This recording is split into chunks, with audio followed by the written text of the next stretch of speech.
In early morning on October 7th, thousands of Hamas terrorists, followed by thousands more Gazans, unleashed the worst attack on the Jewish people since the Holocaust. In its wake, more than 1,200 lay dead and more than 250 kidnapped into the streets and then into the tunnels of Gaza. From the river to the sea! From the river to the sea! Palestine!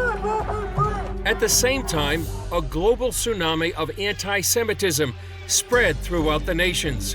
Millions of protesters called for the destruction of Israel and reviled the Jewish people on the streets, campuses, and online. Yet, while the threat to Israel and the Jewish people looms as the worst since the Holocaust, for many Christians and Jews, today represents an historic opportunity to stand with God's chosen people. It's also a call from one generation to another. In a landmark and even prophetic speech in Israel at the 2003 Herzliya Conference, CBN founder Pat Robertson issued a clarion call for steadfast support for Israel and the Jewish people. We evangelical Christians merely say to our Israeli friends, let us serve our God together by opposing the virulent poison of anti-Semitism and anti-Zionism that is rapidly engulfing the world. May the leaders of Israel in 2004 have the courage to look the nations of the world in the eye, and when your national interests demand it, say no.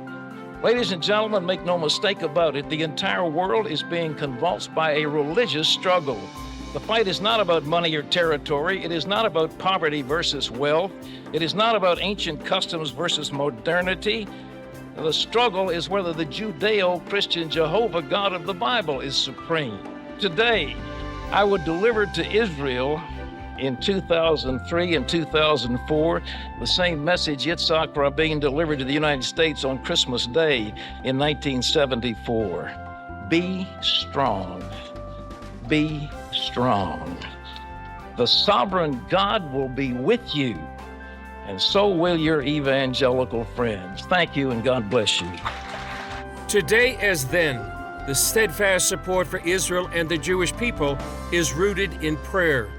David Parsons of the International Christian Embassy Jerusalem says there's an unprecedented crescendo of prayer for Israel and for the peace of Jerusalem. God has an incredible destiny for this city. The devil's trying to stop it. There's never, in our generation, the devil's never faced the sort of prayer army that God has raised up. It's a work of the Holy Spirit. None of us can claim credit for it because there are prayer networks around the world, many who never prayed for Israel before, but are doing it now because they sense there's kingdom destiny at stake in this conflict. I know, Gordon, we believe in prayer, and prayer is paramount, but we've got to put action to our prayers. Robert Stearns of Eagle's Wings Ministry told Gordon Robertson on the 700 Club, deeds need to follow prayer. It is crucial. We cannot be spectator Christians. We cannot stand on the sidelines.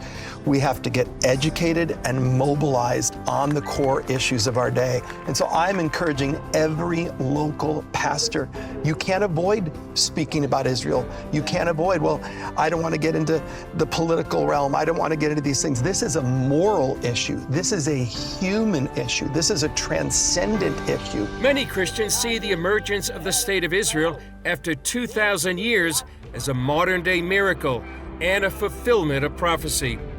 The return of God's chosen people to the Promised Land, a land where the desert is blooming, and with its unprecedented innovations, becoming a light to the nations, as the prophet Isaiah wrote thousands of years ago. Modern Israel is also a bastion of democracy in the Middle East and a bulwark against global Islamic terrorism, fighting on the front lines of Western civilization. Many Christians look to the promise in Genesis 12 that the Lord will bless those who bless Israel. And as the Jewish people face this historic threat, many Jews say the support of Christians is vital. Couldn't be more important. This is the time for the Christian community to stand up, to stand with their Jewish brothers and sisters. We feel this support. We feel the prayers. We feel the fact that There are countless millions of people around the world who are standing with Israel, and we need to hear your voices. We need to hear your voices on social media. We need to hear them in your churches. We need to hear them in your schools and your universities. And we need to hear that any attempt to publicly talk about destruction of the Jewish state or destruction of the Jewish people is not going to work.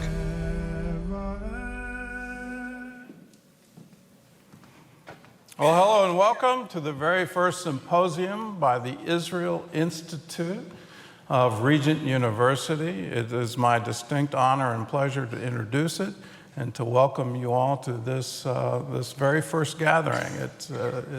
For me, it's a very historic day. Yesterday, as I was praying and thinking about what to share, as is my custom, I went to the Torah portion for today. It may surprise you that an evangelical is reading Torah portions, but here I am. And it just seemed to fit today. So if you have Bibles, you're going to find it in Deuteronomy chapter 26. I'll just read verses 1 through 3. And it shall be, when you come into the land which the Lord your God is giving you as an inheritance, and you possess it and dwell in it, that you shall take some of the first of all the produce of the ground which you'll bring from your land that the Lord your God is giving you, and put it in a basket, and go to the place where the Lord your God chooses to make his name abide. And you shall go to the one who is the priest in those days, and say to him, I declare today to the Lord your God that I have come to the country which the Lord swore to our fathers to give us. So, today is a first fruit offering from the Israeli Institute, but it also underlines the premise of our guest, Ambassador David Friedman, in his new book, One State Solution. So, one Jewish state. Okay, one Jewish state solution. It's an auspicious day.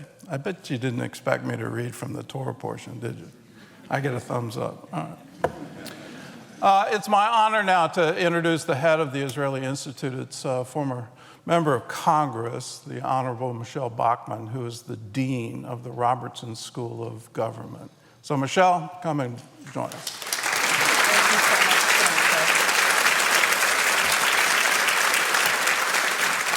Thank you so much, Chancellor. What a privilege to be able to be here today with all of you. Less than 24 hours after the bloodiest day for the Jewish people since the Holocaust, while Israelis were still counting their dead, before there was any military action in Gaza, students and faculty here at elite universities and around the world were expressing their support and solidarity not for Israel, but for the perpetrator, Hamas. Today, those university statements have exploded into a protest movement that has rocked the universities and rocked our major cities. These protests prove that our universities are the key battleground between truth and lies, freedom and totalitarianism. And so we must not allow a toxic alliance of radical Islamic extremists and the radical intersectional left to miseducate this next generation without an answer. And that's why, under my direction and with the support of Regent University, the Robertson School of Government today launches the Israel Institute.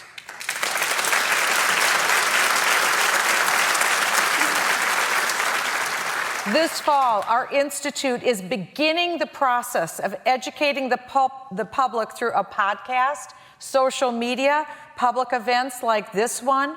We're also developing courses and programs that will offer students factual education about the historical and contemporary realities that Jewish people deal with every day in Israel. Finally, we're developing initiatives that will train a generation of Bible-believing Christian scholars to combat the toxic anti-Semitism in our universities. In starting this institute, we are continuing a tradition of support for Israel that's been part of Regent's DNA since its very founding, a legacy that's continued and expanded by our current chancellor, Gordon Robertson. Today, we know the Institute is more important than ever. The absolute craziness that we've seen in the elite universities since October 7th did not start on that day. It's been festering for years. And so we need to fight this battle, not only in the halls of Congress, but in the universities as well. And so if you're interested in the Institute, we're asking for your prayers, for your support, and for your attention. And I'll admit, right now, we are very small, but we're not daunted. We're brand new and we're incredibly underfunded compared to the billions of dollars that Israel's foreign adversaries are literally pumping today into American universities. But we believe with God's help and yours, we will speak the truth, we will keep the faith, and we will fulfill the calling of Regent University to bring biblical leadership to change the world. And so to learn more about this for our online audience, visit our website at regent.edu/Israel. And so now it is my pleasure to introduce one of our distinguished guests. His name is David Friedman. He served as the United States Ambassador to Israel from 2017 to 2021. And under his leadership, the United States made unprecedented, historic diplomatic advances, including moving the U.S. Embassy to Jerusalem and recognizing Israel's sovereignty over the Golan Heights. Ambassador Friedman was also one of the architects of the Abraham Accords. And for his effort, he was nominated for a Nobel Peace Prize, and he was granted the National Security Medal. On numerous occasions, the Jerusalem Post has named Ambassador Friedman one of the 50 most influential Jews in the world. In 2021, the New York Times described him as one of America's most influential envoys and as someone who drove the radical overhaul of White House policy toward the Israeli-Palestinian conflict. Ambassador Friedman is also the best-selling author of Sledgehammer: How Breaking with the Past Brought Peace to the Middle East. And he is the executive producer and co-star, together with former Secretary of State Mike Pompeo, of Route 60, The Biblical Highway, a film about Judea and Samaria. In 2021, he opened the Friedman Center for Peace Through Strength, which recently launched a project that bears the name of his most recent book, and that is One Jewish State. Ambassador Friedman lives with his wife Tammy in Jerusalem and Florida. He's a proud father and grandfather. And so now please help me welcome Ambassador David Friedman. I'm now going to read the award to you.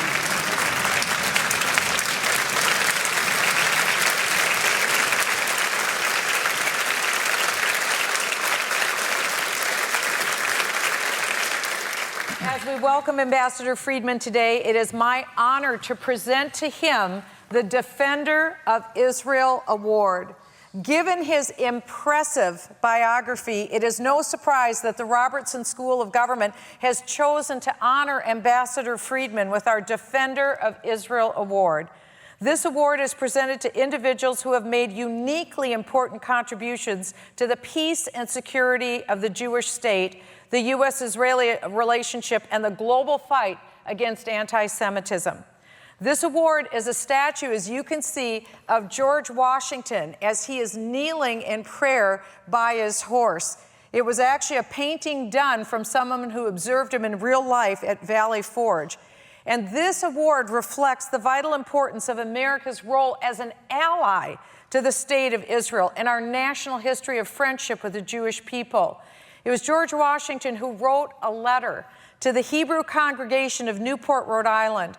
He expressed his hopes for the relationship between our new nation and the Jewish people in the words of the prophet Micah, that everyone would sit under his own vine and fig tree, and that no one should make them, the Jewish people, afraid.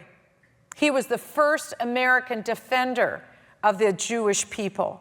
This is the promise that the State of Israel makes to all Jewish people today, and a promise that the United States of America helps to keep through our unwavering support for the world's only Jewish state. And as his biography makes clear, Ambassador Friedman richly deserves this award. He played a significant role in President Trump's decision to formally recognize Jerusalem as Israel's capital in accordance with long-standing bipartisan policy that had been approved by Congress.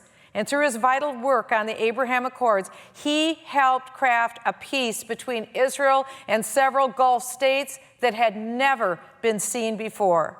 And so now, through his passionate advocacy for one Jewish state, Ambassador Friedman has once again brought innovative thinking to this intractable conflict with his newest book, with his biblical values and practical realism. And with recognizing Jerusalem and the Abraham Accords, his ideas will play a key role in transforming the conversation of Israel's security and crafting a solution for Jews and Arabs alike that will fulfill the promise of George Washington's letter.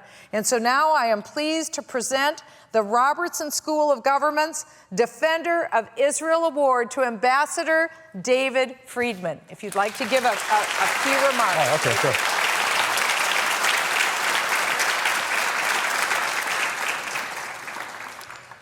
Thank you so much. It's such a such an honor to be here.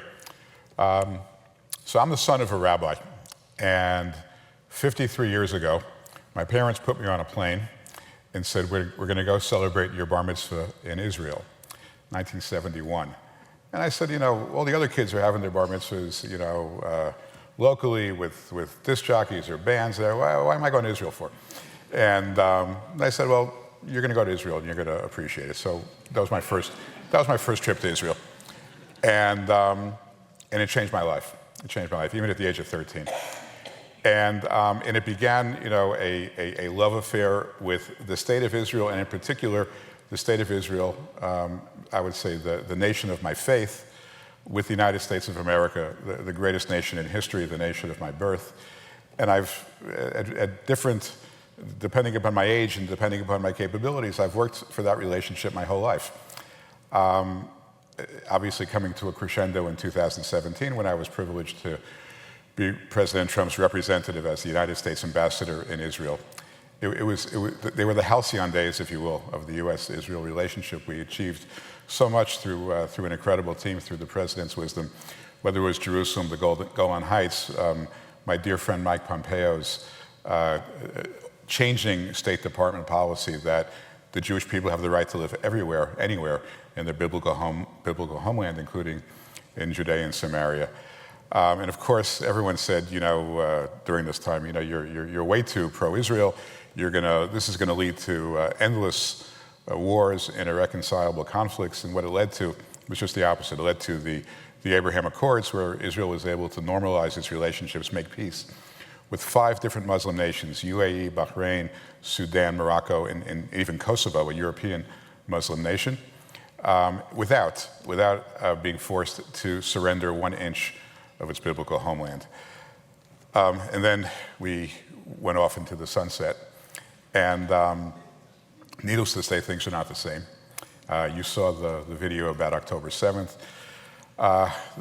We're seeing things that I thought I would never see. I hoped I would never see. Israel at risk, Israel facing existential risks on its homeland, Israel losing ground. I mean, Israel's never, since 1948, has never lost territory. And yet, right now, there's 100,000 Israelis who were displaced in the north from Kiryat Shmona and other areas. They can't go home yet because of the threats from Hezbollah. Even before Israel responded to October 7th, meaning October 8th, 9th, 10th, it took Israel 3 weeks to respond to the assault. Already people were siding with Hamas. I mean, it wasn't in response to Israel's prosecution of the war. It was just a full-throated, spontaneous endorsement of Hamas. And we're seeing it on college campuses. And I have the misfortune of seeing people I know who are Holocaust survivors who I prayed would never again have to see the world turn upside down with Jew hatred. Even they are going to now, approaching the sunset of their lives, seeing Jew hatred again. So it's not a new story, unfortunately, for the Jewish people. 3,000 years ago, the Babylonians came in and threw us out of the first temple, and we were dispersed to Persia. King Cyrus comes in, lets us go back to the land of Israel. Ezra, Nehemiah, we build the second temple. Romans come along, destroy the second temple, we're dispersed yet again. We travel around the world. We're thrown out of England during the period of the Crusades, thrown out of Spain during the Inquisition. We go to Portugal. The Portuguese have their own Inquisition, throw us out of there. We run around to Europe. We get to Ukraine. Ukraine invents the pogrom, and we are dispersed from Ukraine. We end up in Russia, 3 million Jews in Russia. In the 1980s, the Russian Jews were prohibited from exercising their religion. A lot of protests and a lot of good hard work, and some of them came to Israel. And we're just watching this over and over again. And I asked myself, is there anything different? Is there anything different between our long, long history of basically being on the short side of every conflict known to man? We've always been on the receiving end. Is there anything different? And the answer is yes, there's one thing different. We have you. We have you. We have the evangelical Christian community, something we haven't had before. And I can tell you, as somebody who lives this every day, someone who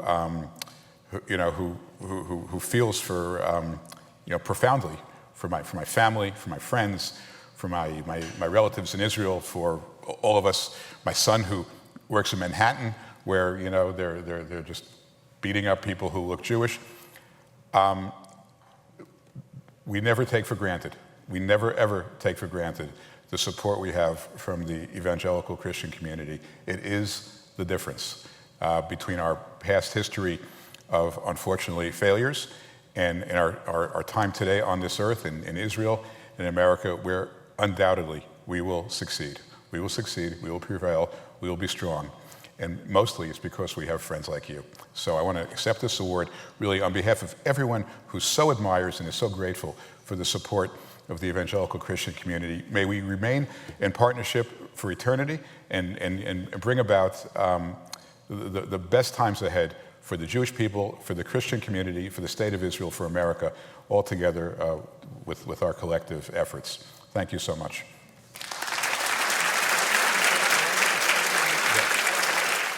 Okay. All right, now we're going to talk about one Jewish state. But before we get to that, I beat you to Israel by 2 years. My first trip was 1969. You win.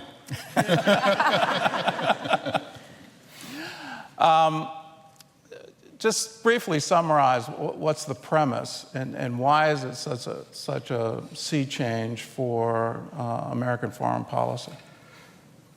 So the policy of Republicans and Democrats alike, at least up until the time that we came into office, was there has to be a two-state solution. I refer to the two-state solution as the mother's milk of the Democratic Party. For some reason, this is one of their core policies for the Middle East.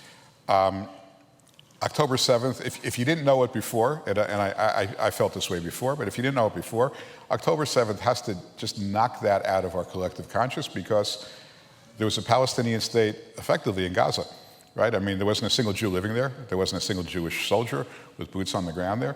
The Palestinians had beautiful beachfront property, western-facing Mediterranean coastline, just like Tel Aviv. They were given billions of dollars by the world, and they elected Hamas, and that money was used, instead of helping the Palestinian people, it was used to build the most complex terror tunnel network in history, weapons of mass destruction, the greatest home court advantage in ground warfare in the history of the world. That's the example of a Palestinian state. Now, on the other side of Israel, in the West Bank, Judea and Samaria, after Oslo, the Palestinians gained control of about half of Judea and Samaria. It's run by the Palestinian Authority. Everybody says these are the good guys. These are the guys that you can make a deal with. They have a pension system which incentivizes terrorists to kill Jews. If a terrorist kills a Jew, he gets a stipend that he couldn't make going into the workforce. Kills 2 Jews, gets even more. If he's killed in the line of fire, his family gets a massive amount of money. There's no partner. There's no partner. And at this juncture, I think October 7th teaches us a Palestinian state will be a terror state that will be not a two-state solution, but a final solution for the Jewish people. So that doesn't work, right? Then the question is, well, what does work? And that's, most of the book is about what does work. I've got to ask, what do you do with the Arab population living there now? If you give them the right to vote, right, then so that changes things pretty dramatically. So you can't swap a security risk for a demographic risk. I mean, then you haven't really accomplished anything, and then you no longer have a Jewish state, right? Which is the title of the book.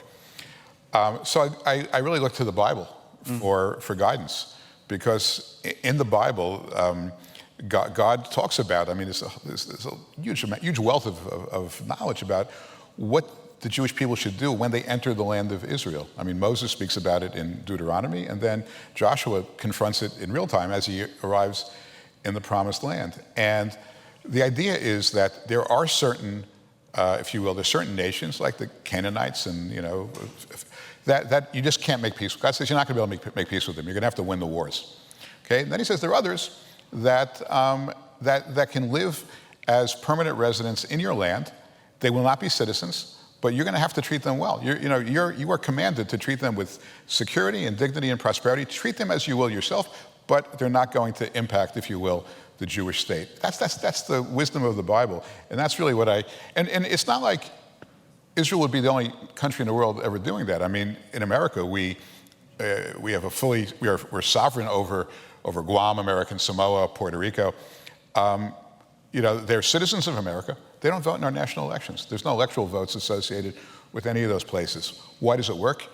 Puerto Rico has a hurricane, and FEMA comes in and saves Puerto Rico from being underwater.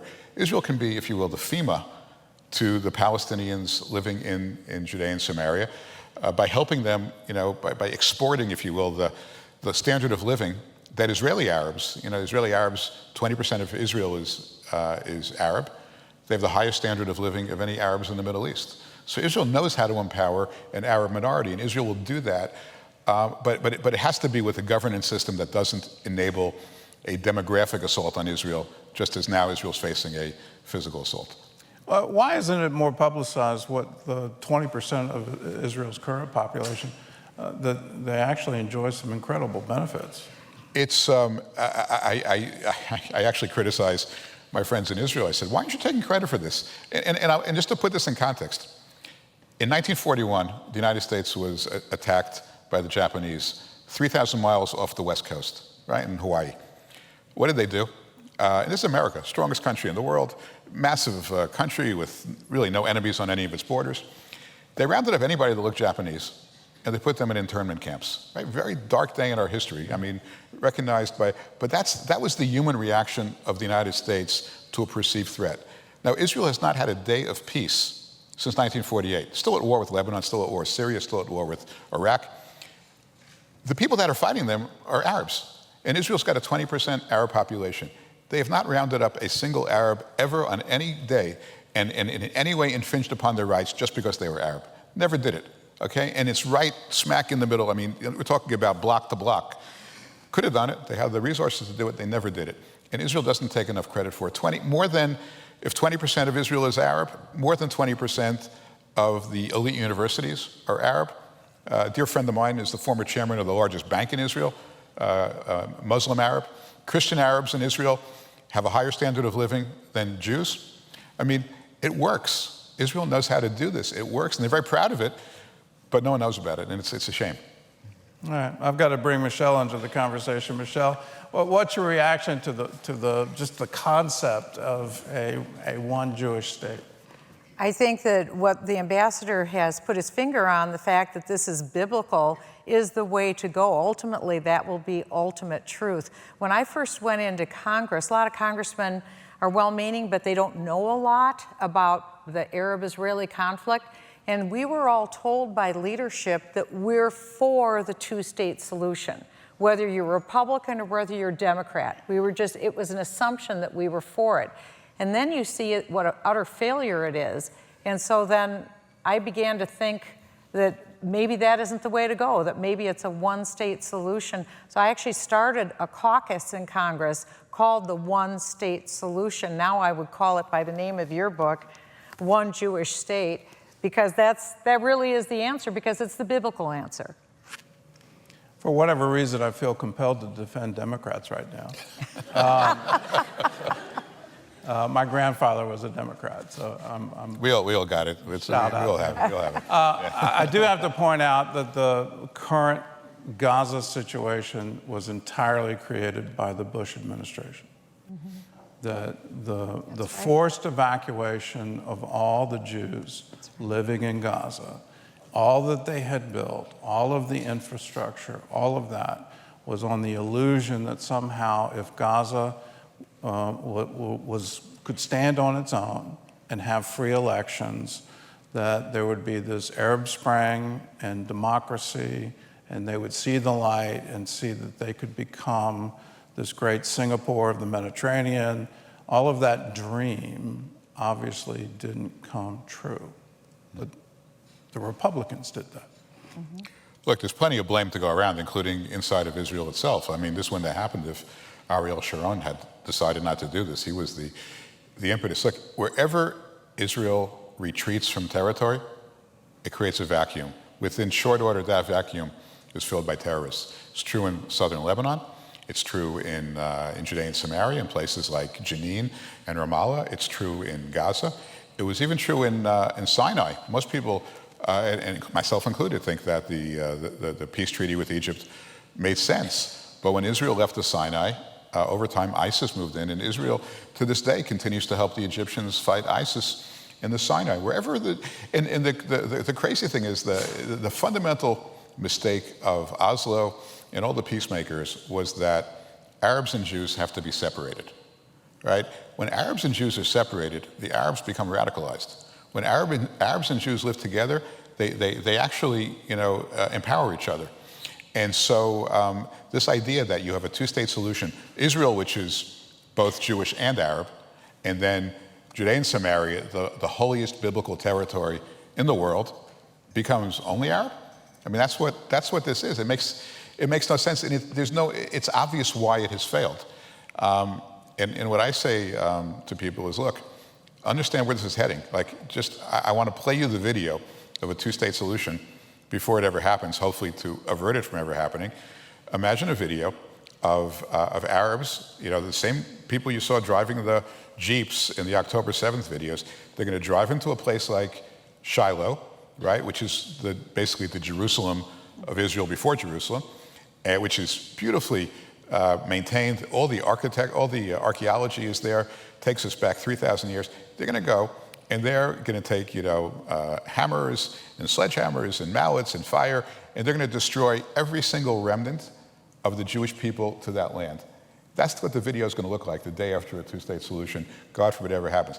Now, just imagine it. Better than letting it happen, just imagine it, because if you imagine it, you won't let it happen. And that, I think, is, I think people need to understand just how completely antithetical that is to the longevity or continuity of a Jewish state in the land of Israel. It would be devastating. Yeah. That's not a movie I'd want to see, or a news story I'd want to see. That would be horrific. Yeah. I like to point out Bethlehem to people, that Bethlehem was under Israeli control, and when it was 80% Christian. When it was turned over to the Palestinian Authority, those numbers have now switched, and it's 20% Christian. Literally, the Christians were driven out. When I was 15, I think I went to the Christmas Eve ceremony in Bethlehem. It was fantastic. There were as many Jews there as there were Christians, because it was, as they say in Hebrew, it was a chavaya, it was an experience. Everybody wanted to go and see what was going on there, and it was beautiful and open and spiritual, and people got along, and the vendors were all selling all kinds of stuff, and there wasn't even a thought of any danger. And now I think most Christians are afraid to go there now. Well, I've been specifically told don't go. Yeah. It's another memory I have. You remember going there. I remember being in the fields overlooking Bethlehem, and we had a candlelight service. And to our amazement, Bedouin shepherds showed up, wondering what these American Christians were doing with these candles out in the middle of the field in the middle of the night. But that was definitely a moment. One of the things which I'm not sure people understand, unless they've been to Israel and understand the power of being in Israel. But for those who study the Bible, who are guided by the Bible, whose values are derived from the Bible, when they go to Israel, it anchors all of that to the truth. You know, it's not like, you know, there was some fairy tale about Bethlehem or Shiloh or Bethel and Jacob's dream of the ladder, or, you know, Jerusalem. I mean, they are real places, demonstrably provable that the stories of the Bible took place there. It authenticates everything that we believe. It takes this out of the world of belief and anchors it in fact.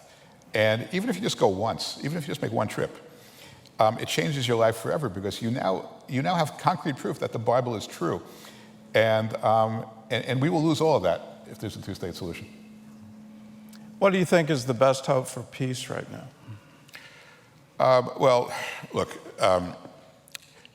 I think you know, we got to keep our seatbelts fastened for a few more years. I think it's going to be turbulent. I think we have problems at home. We have problems abroad.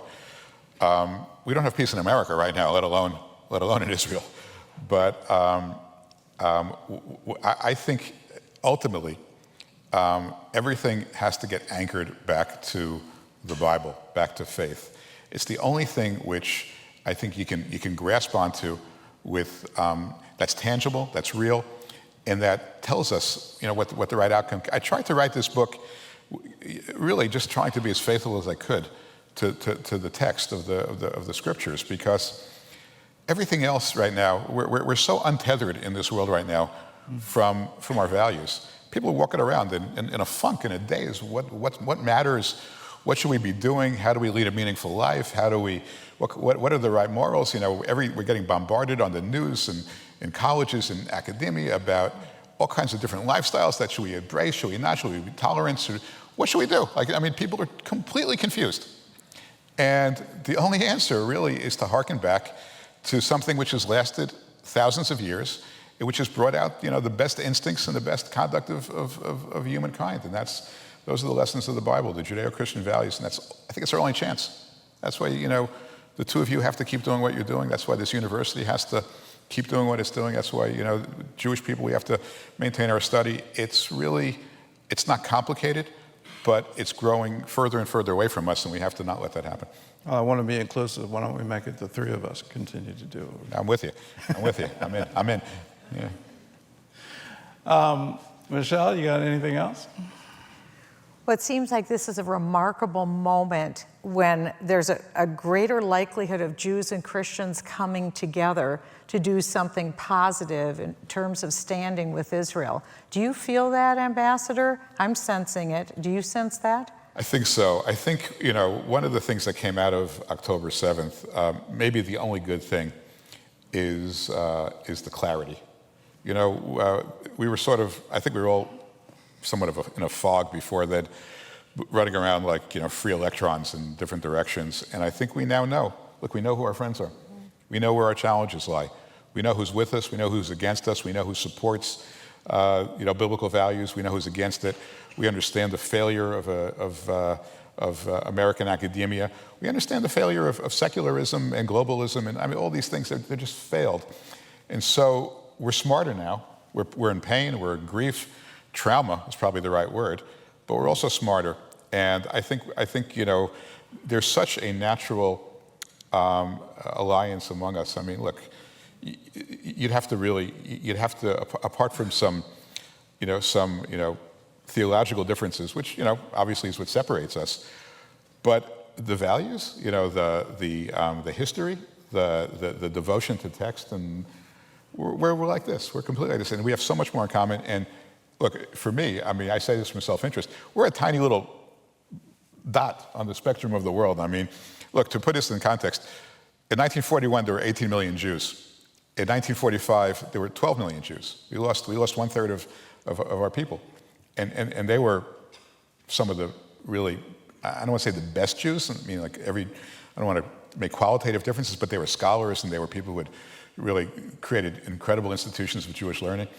So we're down to 12 million. Where are we today? We're maybe halfway back. After all these years, after 75 years, we're back halfway to about 15 million. So we've never been about numbers. We try to punch above our weight, but we've never been about numbers. And then we find that we have these allies who think the way we do, who believe the way we do, who think about Israel the way we do, and they're big, they're big. They're 50, 60, 70 million in America alone, 300-400 million across the world, and they have reach, and they're brilliant, and they're articulate, and they're with us. That was the point I tried to make. I mean, I'm so optimistic about that alliance, and I think the best is yet to come for how we actualize that relationship. That's good news. I like to remind people the longer I'm a Christian, the more Jewish I become. That's right. That's right. I don't want to say this too loud because my parents, even though they're no longer alive, might hear this, but let's just say the longer I'm a Jew, the more sympathetic to the Christian faith I become. That was kosher. All right, in the words of Moses, Hashem has become our salvation. I love it. It's awesome. All right, it's my pleasure. We've got to transition. I'm going to introduce A.J. Nolte. He's doctor. He's also the brand new director of the Israel Institute. And so if he'd come and address us. Dr. Nolte.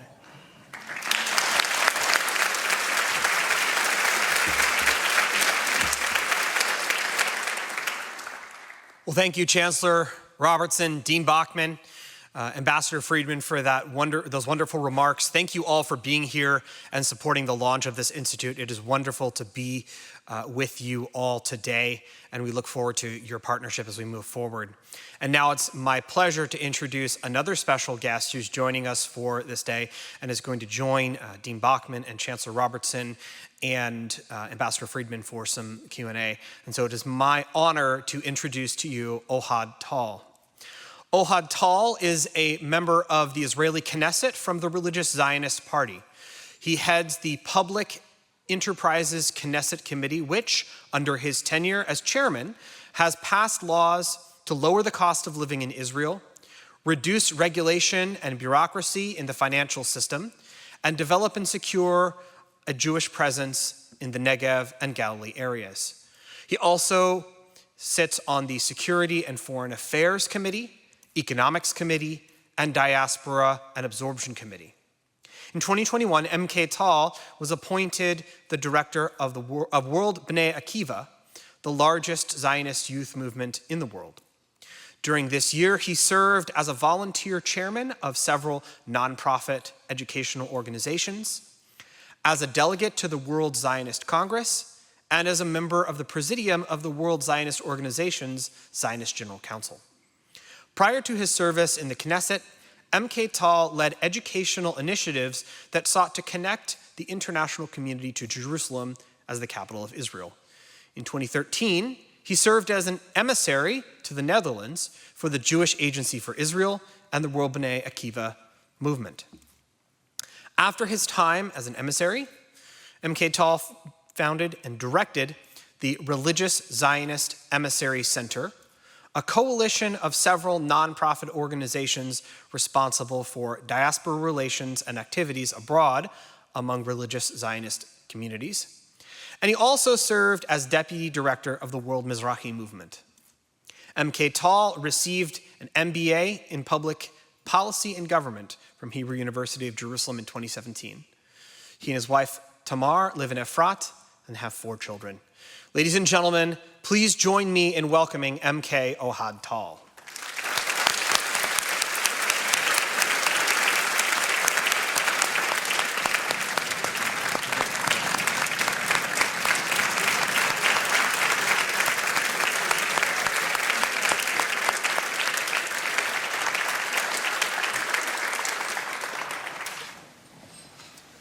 All right, we've got some questions from the students at Regent University, and our first one is, what are your thoughts about what transpired on October 7th, and how does October 7th continue to impact Israel? Wow, what do I think about October 7th?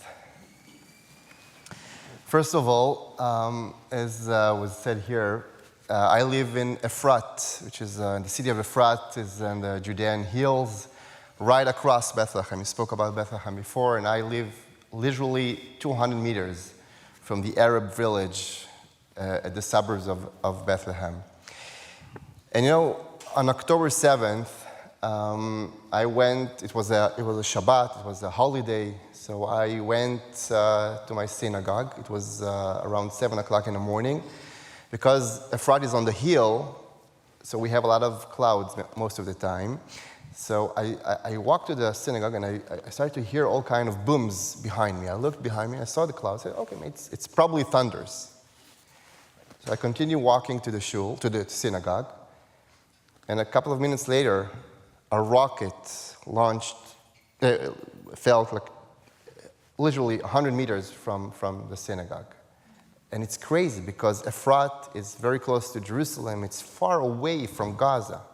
Of course, immediately I realized something bad is happening. I ran back home. I looked at my phone, even though it was Shabbat. Usually we're not using our phones on Shabbat, but because of the situation, I took up the phone. I discovered what is happening. My parents live in the city of Sderot. The city of Sderot is right outside of Gaza. It was one of the cities that was heavily bombed by Hamas in the past 20 years. And my father is an 84-year-old man, and he had to run away from synagogue when bullets were all around him. So it was and of course we started to see all the reports, devastating reports about families being burned alive, about women being raped, about you know, not just Hamas fighters, about random Gazans who penetrated the border, got into our villages to rape, to slaughter, to steal. So in that sense, I think October 7th woke us up from our illusions. You know, so many people asking me, how did October 7th even happen? I mean, how could it be the best army in the world with the best intelligence capabilities? How you were so surprised?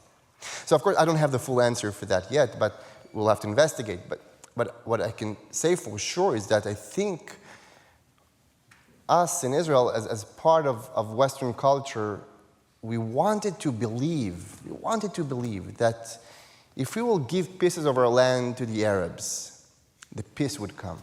If we will improve their economy, peace would come. I think we've learned that our enemies are not operating with the same program as we do.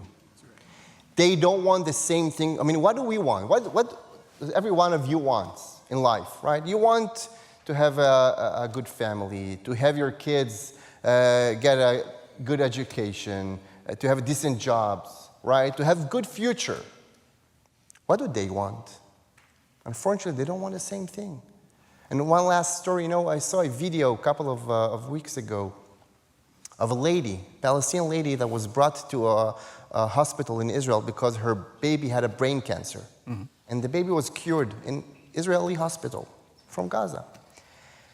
And she was interviewed, and she was asked, what do you wish for your baby to be when she'll grow up? You know what she said? I want her to be shaheed, martyr, to be a suicide bomber. And he's asking her, seriously? I mean, the Jews just saved your daughter. You want her to kill Jews? Yes, of course. That's the biggest thing we can do for Allah. 84% of the Palestinians today, 84%, support Hamas, justifying the massacre, and saying that if they would have the chance, they would repeat it over and over again. So I think we woke up. Do you think most Americans understand that? I'll just, in the question, I'm ad-libbing here, so sorry, I'm freestyling. But Hamas, when they won the election in Gaza, they took Fatah members and took them to the top of a roof and threw them over. So Fatah is the dominant party in the Palestinian Authority, supposedly the ruling. moderates. Yeah, but at the same time, after October 7th, they're saying now, we are Hamas. Can you explain that? It just doesn't For me, it just doesn't make any sense. I think that, among the Palestinians, and unfortunately, we don't see, I think as Ambassador Friedman said, we wanted to believe that giving them pieces of our land will bring us closer to the situation of peace. But unfortunately, as we said, they want different things. I speak to many soldiers who are coming back from Gaza, and they're telling me that every home and every school they're getting into, they see huge picture of what? Of Al-Aqsa. They see maps of Israel, only it doesn't have the green line, and it doesn't say Israel, it says Palestine.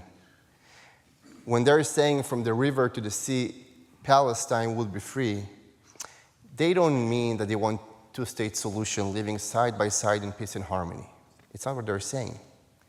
They want one state with no Jews. They want us in the sea. This is what they want. We better realize it. We better understand it. We better stop fooling ourselves and realize the truth. And there's no difference between Hamas and Fatah. And again, just to remind everybody, we've tried. In 2005, we withdrew from the Gaza Strip. We gave it all to the Palestinians. Effectively, they already got a state. What did they do with that? Billions of dollars were invested in Gaza. As you said before, they could have turned it to the Singapore of the Middle East, but what did they do? Did they expand their resorts?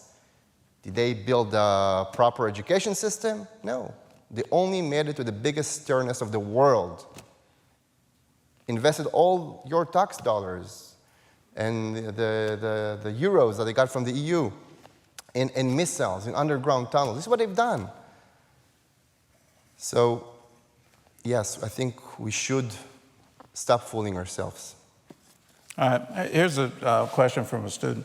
History has shown the concept of proportionality and distinction within war are present in many cultures, including Jewish, Muslim, Christian history.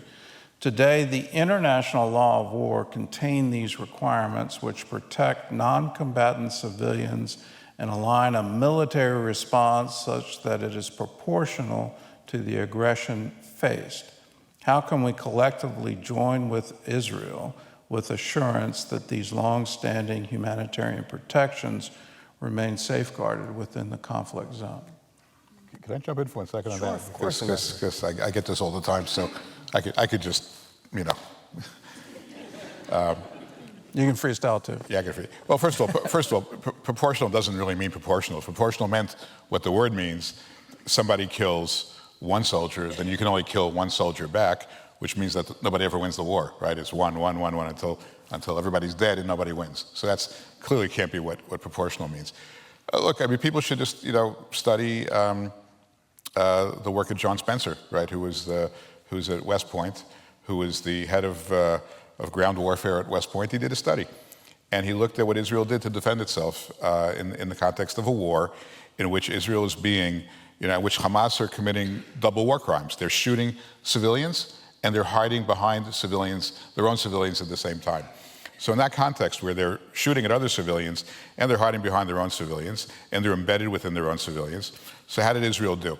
What he said was, if you look at how they operated and the efforts that they took to avoid civilian casualties and to limit their attacks against only those who are Hamas, no one has ever done a better job in the history. And this is a guy, he's not Jewish, he's West Point. I mean, he was trying to do a legitimate study.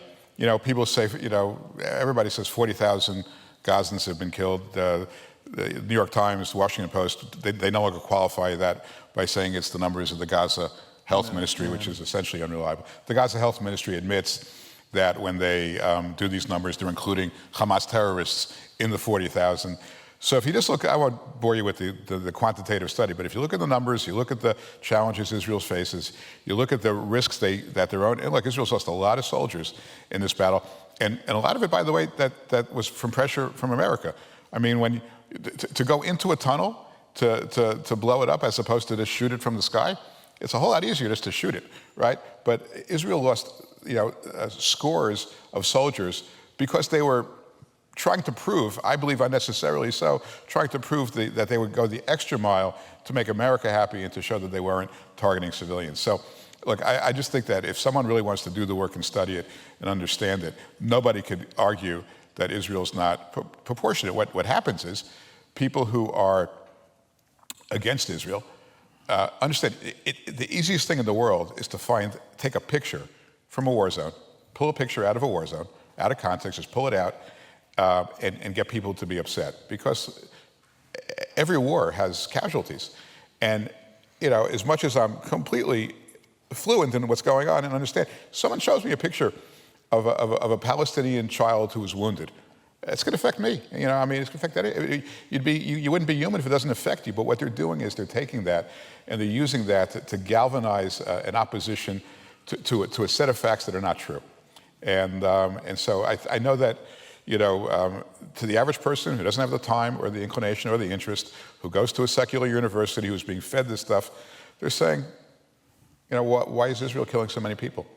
And the answer is that they're not. Given the challenges, given the risks, given the risk to their own people, given the risk to their own soldiers, given the way that Hamas has created this terror apparatus that's so hard to penetrate, they've actually done far better than what the objective analysts at West Point thought would have been possible.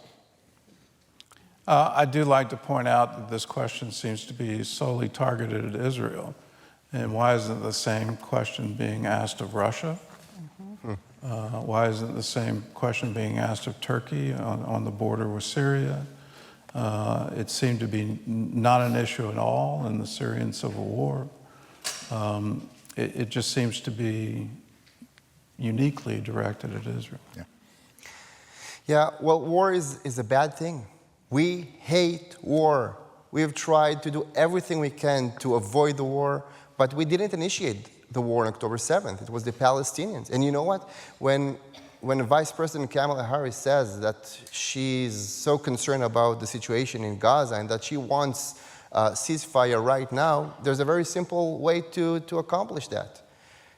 Push Hamas to bring back all the hostages, to surrender, to lay down their arms, and you'll get a ceasefire that second. But they're not doing that. And the current administration is not doing that. They're pushing Israel. When you're saying, I'm talking about Kamala Harris, when she says Israel has the right to defend itself, well, thank you. Thank you so much that after 2,000 years, the Jews has the right to defend themselves. I mean, which other countries even being treated in that, hearing these kind of words? But what does it actually mean? It means that we should not fight back now to bring back the hostages. We should not fight back in order to protect the people of Sderot and the people of all the villages around Gaza. We should not protect their life. We should not prevent Hamas their ability to fulfill what they're saying. Only today I saw one of the reports that one of the leaders of Hamas said that the only way they're going to sign any treaty with Israel is only if they'll be back in control and they'll be able to rearm and to execute another October 7th. So they're saying it. So we should ignore that and say, okay, maybe the peace will come back. I mean, really? So yes, proportionality, what does it even mean? I mean, should we, after October 7th, had to go back into Gaza to rape and slaughter 1,200 of their people? I mean, really, what are we talking about? Yes, war is bad, and we'll do everything we can to prevent civilian casualties, and we're doing that, way and beyond, risking our soldiers to protect civilian casualties. But, you have to protect yourself. That's the minimum that we're asking. Here's a political question. How closely will the state of Israel be monitoring the U.S. presidential election? You know that last week there was a poll in Israel. People were asked, who did they prefer to be the president of America? What do you think? What the results are? They're better than what's happening here in America, because in this poll, President Trump got around, I think, 70%, and Kamala Harris 24% or so. That was the result in Israel. I think in that sense, I know members of Knesset should not say, I should tell you that, I don't want to interfere in other countries' inner issues, but unfortunately, the current administration heavily interfered in our internal issues, preventing, really, this is an absurd. Our closest ally prevented Israel from getting the ammunition while we are fighting literally for our lives. This is something it's unprecedented.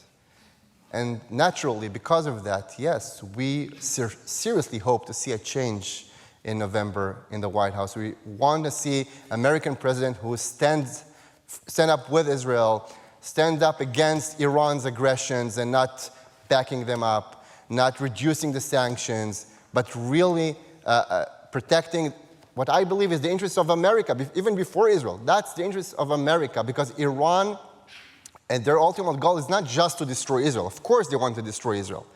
But if you'll listen to what they're saying, they want to destroy America just as much. They're chanting in Tehran each and every day, death to Israel, death to America. They're burning American flags each and every day in Tehran. They call us the little Satan. They call America the big Satan. So yes, we want to see a president who stands up for Iran, stand with Israel, with I think, the closest ally of America in the world, not just in the Middle East. Let's turn to Russell Rickford.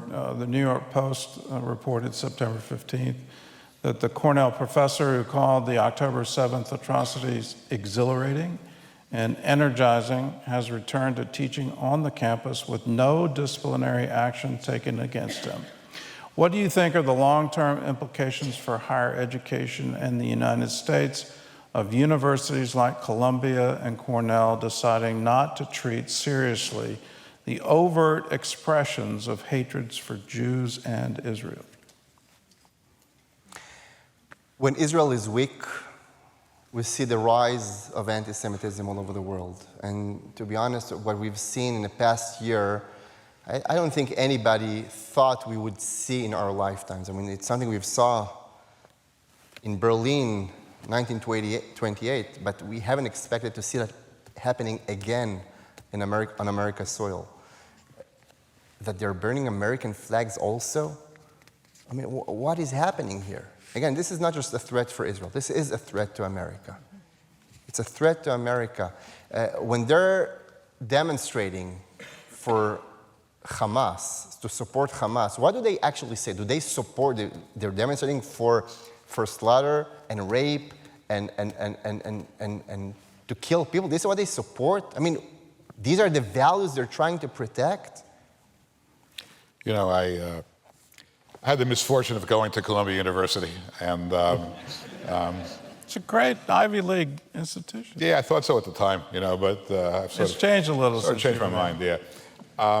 But what's interesting is in the spring, it was all about Free Palestine. They came back in the fall, and now they've presented their demands. And Palestine's down to number 4.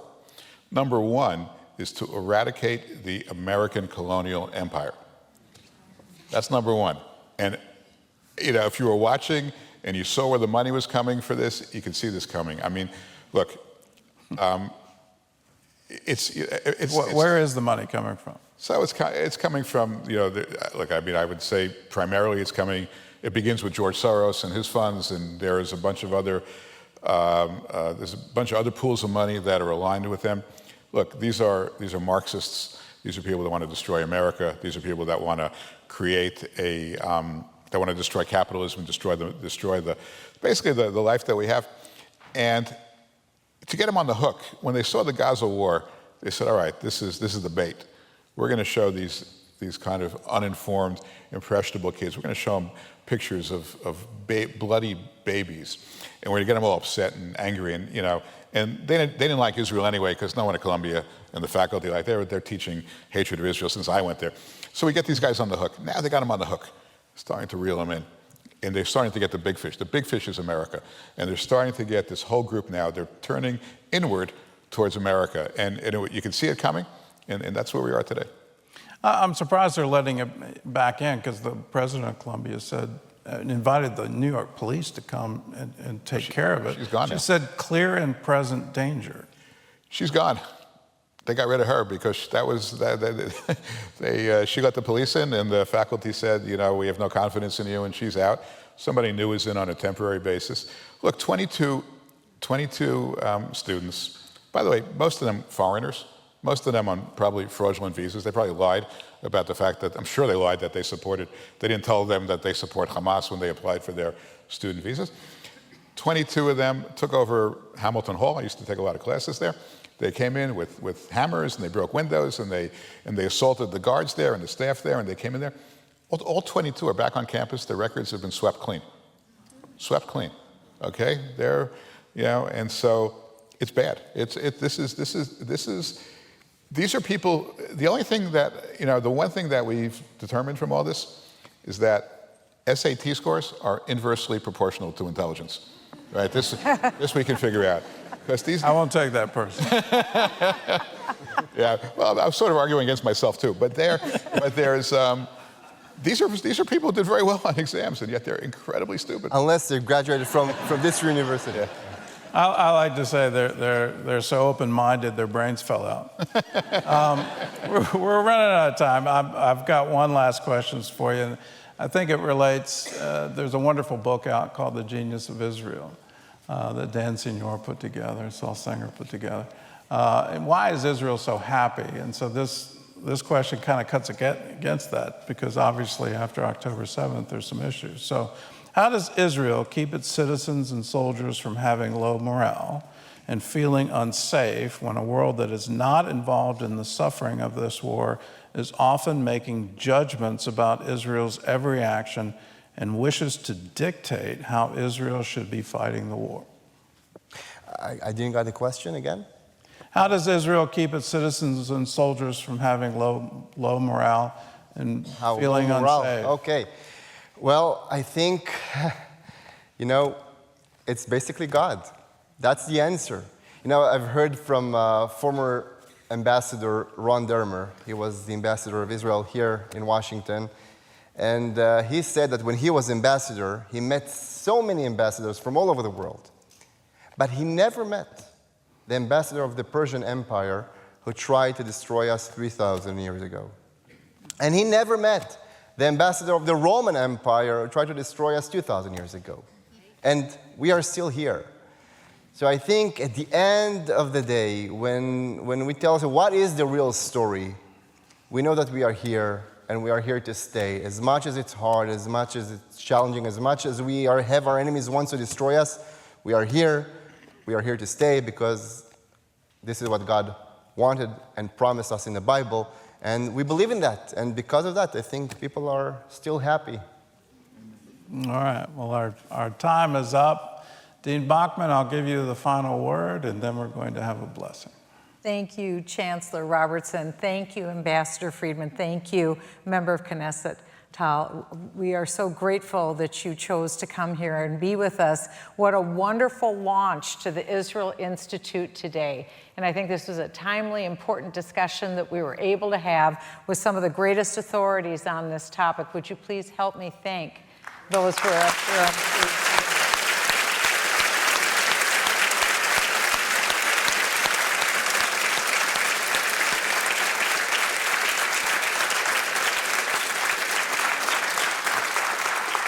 And through the Israel Institute, we hope to bring you many more programs, live, online. We have a lot of creative things that we're launching here through the Israel Institute. And so we look forward to continuing to talk about this ongoing story. Israel will probably always be a center point issue and story throughout all of time, and we want to be a part of that and be a part of the positive solution. So we want to thank you in advance for praying for the Israel Institute and helping support the Israel Institute. I also want to thank all of the faculty and all of the staff from Regent University who did so much to help bring about this event today. We want to thank you for being here. We want to thank all of you who came to be here in the audience today, to our online audience who chose to join us today. And we have a few special guests also that I would like to ask to stand and have you recognize them. One of our favorite alumni and supporters of Regent University is our beloved former governor of the state of Virginia, Bob McDonnell. We're so grateful to welcome Bob McDonnell here today.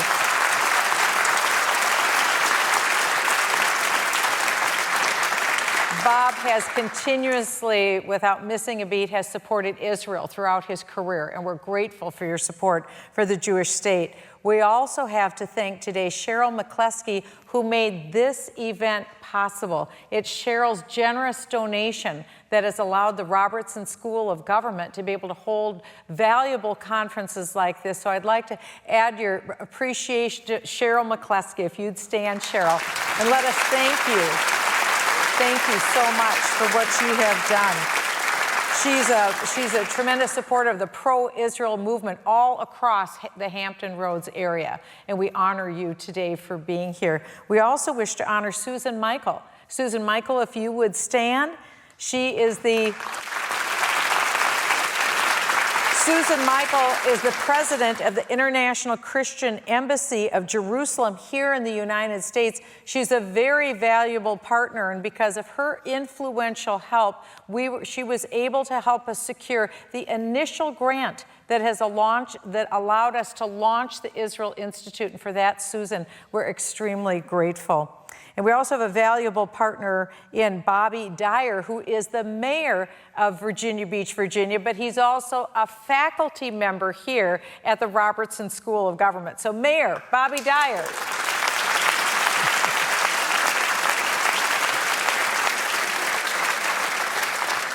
And so now as we close, I'd like to take this opportunity to invite to the podium right now two of our very good friends. One is Rabbi Tuli Wise from Israel 365, and also a very dear friend, Rabbi Pesach Walicki, to come to the podium. And I would ask both of our rabbis to please, would you offer a blessing over member of Knesset Ohad Tal, over Ambassador David Friedman, and also over the Israel Institute here at Regent University.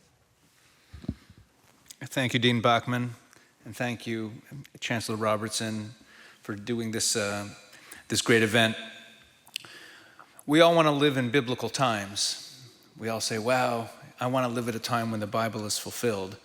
But we tend to only think of the good parts. There's some tough stuff in there as well. The Bible says that the guardian of Israel neither slumbers nor sleeps. And thank God for that. I'm happy that I go to bed at night in Israel knowing that we're going to win. But I want to be very frank. I don't see any such promise in the Bible like that for America. And in order for America to be secure, America must stand behind Israel. God means what he says. So my prayer today is that God's hand of protection be over Regent University, over Chancellor Robertson, over Dean Bachman, and over America, and that America will continue to stand with Israel. This initiative, the Israel Institute, is really historic. As Ambassador Friedman said, we've never had friends before. The Jews aren't used to it. We always suspect, well, what do they really want? Why are they friends with me? But we're not going anywhere. The Bible says that one day all the nations will speak in one pure speech, as Zephaniah says, and serve the Lord shoulder to shoulder, or of one accord. That's what the Bible says there. But in the Hebrew, it's never translated this way in the English translations. It actually says that we will all serve God as one shoulder. The difference between one shoulder and shoulder to shoulder is significant. If we're shoulder to shoulder, you're in your body, I'm in mine. When we're done carrying the burden, we go our separate ways. If you feel pain while we're carrying that burden, I don't necessarily feel it. But if we're one shoulder, it means that we are one, we are together. We're not going our separate ways when we're done. If you feel pain, I feel it too. And that's what I feel in this room today, and that's what I feel in the current relationship between pro-Israel Christians and the Jewish people. We are in this together. We feel each other's pain. So may God continue to bless all of you and continue to bless Regent University as you stand up for and raise a voice for Israel. And I'll turn the mic over to my dear colleague and friend, Rabbi Tuli Weiss. Thank you, Rabbi Wielicki. Avinu Shabashamayim, let us pray to our Father in heaven. Barech et Medinat Yisrael. Bless the state of Israel, the first flowering of our redemption. Thank you, Toda Rabbah, for this historic program today, the dedication of the Israel Institute at the Robertson School of Government, and grant protection over Chancellor Gordon Robertson, Dean Michelle Bachmann, and Ambassador David Friedman, and Knesset member Ohad Tal. Thank you for working through this great Christian institution to bring deep support and sincere love for Israel and the Jewish people. Thanks to decades of commitment by Regent University, we are in the golden era of Jewish-Christian reconciliation and continue to turn the hearts of Christians and Jews towards one another in friendship and towards you, our Heavenly Father, in prayer, so that we can stand together and stand firm against our joint enemies. You who blessed our father Abraham with an eternal covenant of the land of Israel, we beseech you to ensure the safety, security, and sovereignty of the one Jewish state over all its biblical heartland, Jerusalem, Judea, and Samaria. Hashem, proclaim liberty over the captives, as it says in Isaiah 61, and rescue the Israeli hostages today. Today, from their horrific captivity, heal the bodies of the thousands of Israeli soldiers and bring comfort to the Jewish mothers, the widows, and the orphans whose lives were shattered 11 months ago. Grant success to all the students who enter these halls with wisdom to lead and courage to stand against the conventional diplomatic wisdom, so that a new generation of leaders can arise from here today to bring protection over Israel and blessings of Genesis 12 upon the United States of America. Amen. Thank you, everyone, for coming. We appreciate it. Thanks, everyone.